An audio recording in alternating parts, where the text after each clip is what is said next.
তোমার নাম কি? তোমার বাবার নাম কি? তোমার মার নাম কি? সৃষ্টি। তোমার বাড়ি কোথায়? হাটপাড়া। তোমার দাদার নাম কি? মমিন। মুমিন। তোমার নাম কি? হ্যাঁ, তোমার নাম কি? আপিয়া।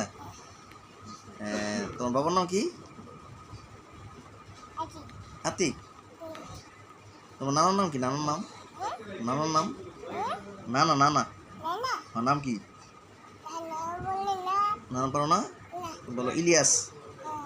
বলো ইলিয়াস। বলো, তুমি বলো। শরম পাইছস? তুমি ভাত খাইছ? হ্যাঁ, কি দিয়ে ভাত খাইছ? হ্যাঁ, কি দিয়ে ভাত খাইছ? কি দিয়ে ভাত খাইছো? কি দিয়া?